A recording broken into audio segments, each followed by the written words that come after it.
शहर की भीड़ में एक और कहानी गुम हो गई थी। आरुषि, उम्र 22, पुलिस रिपोर्ट में आत्महत्या, ऊंची इमारत से कूदकर जान दी। वजह डिप्रेशन, केस बंद, फाइल दफन। किसी ने ज्यादा सवाल नहीं किए।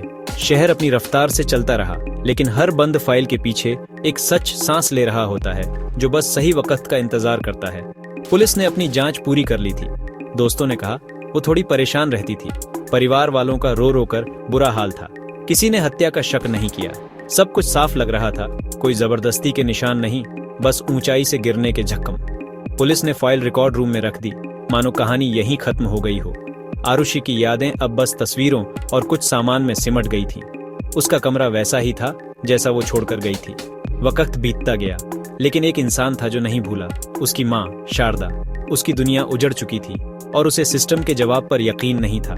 शारदा को लगता था कि कुछ तो है जो सबसे छिपाया जा रहा है। सिस्टम की यही खासियत है, सच को कागजों के नीचे दबा देना। लेकिन एक माँ का दिल वहीं ठहर जाता है, इंसाफ की उम्मीद में। 6 महीने बाद शारदा अपनी बेटी का सामान समेट रही थी। हर चीज में आरुषि की यादें थीं। उसने आरुषि का पुराना फोन चार्ज पर लगाया, शायद कोई तस्वीर या आवाज मिल जाए।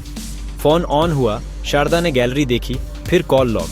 वहां एक अननोन नंबर था जिस पर आरुषि ने अपनी मौत से ठीक पहले कॉल की थी। उस कॉल की रिकॉर्डिंग अपने आप सेव हो गई थी। शारदा ने हिम्मत करके रिकॉर्डिंग प्ले की।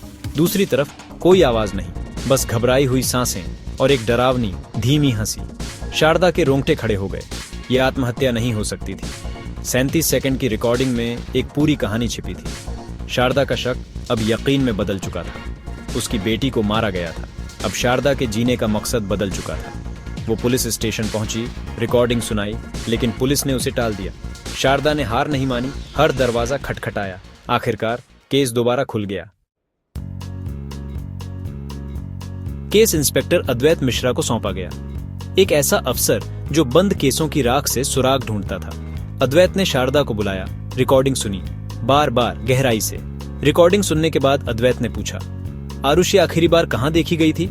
शारदा ने बताया, दोस्तों के साथ कैफे में, फिर अकेले घर के लिए निकली थी। अद्वैत को कागजों पर नहीं, उस रिकॉर्डिंग पर यकीन था। उसने शारदा से कहा, आप घर जाइए, मैं आपको फोन करूंगा। अद्वैत ने अपनी टीम को बुलाया। आरुषि के दोस्त, कॉलेज, सोशल मीडिया, सबकी जांच शुरू हुई। लेकिन सबसे पहले उसे उस आवाज के पीछे का सच जानना था। अब उसका मकसद था उस 37 सेकंड की रिकॉर्डिंग के राज को खोलना। अद्वैत रिकॉर्डिंग लेकर फॉरेंसिक साउंड लैब पहुंचा, जहां डॉ आर्यन ने आवाज की परतें खोलनी शुरू की। डॉ आर्यन ने कहा, इसमें बस सांसों की आवाज है और थोड़ा बैकग्राउंड नॉइज। अद्वैत ने कहा, उसी नॉइज को बढ़ाओ। जैसे जैसे आवाज साफ हुई, एक ट्रेन के गुजरने की आवाज सामने आई, पटरी पर दौड़ती ट्रेन और हॉर्न की गूंज। अद्वैत चौंक गया। आरुषि की मौत जिस इमारत में हुई, वहां कोई रेलवे ट्रैक नहीं था।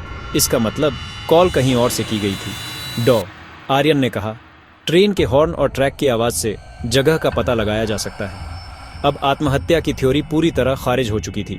आरुषि को कहीं और मारा गया था। अद्वैत ने डॉ आर्यन से उस डरावनी हंसी की आवाज को भी अलग करने को कहा, लेकिन वो बहुत धीमी और बिगड़ी हुई थी।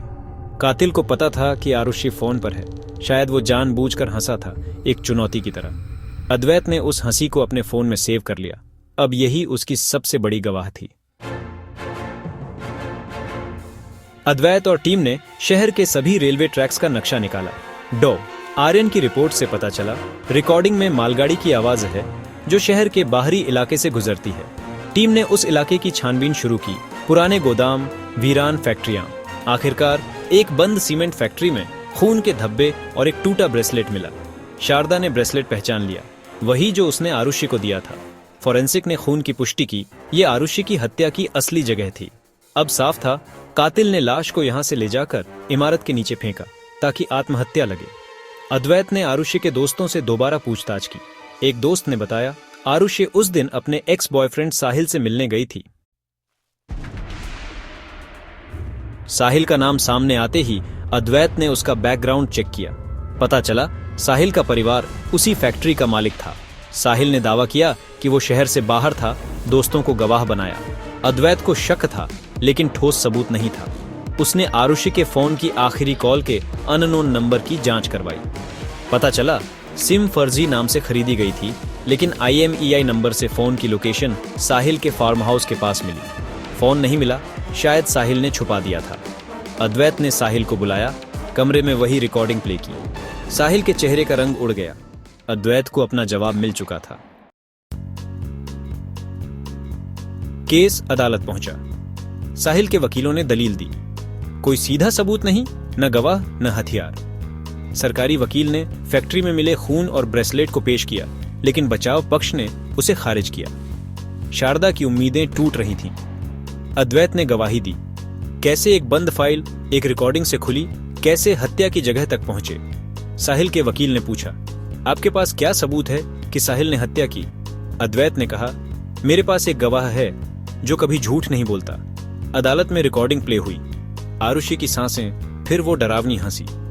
साहिल का वकील बोला, एक हंसी से किसी को कातिल कैसे साबित कर सकते हैं?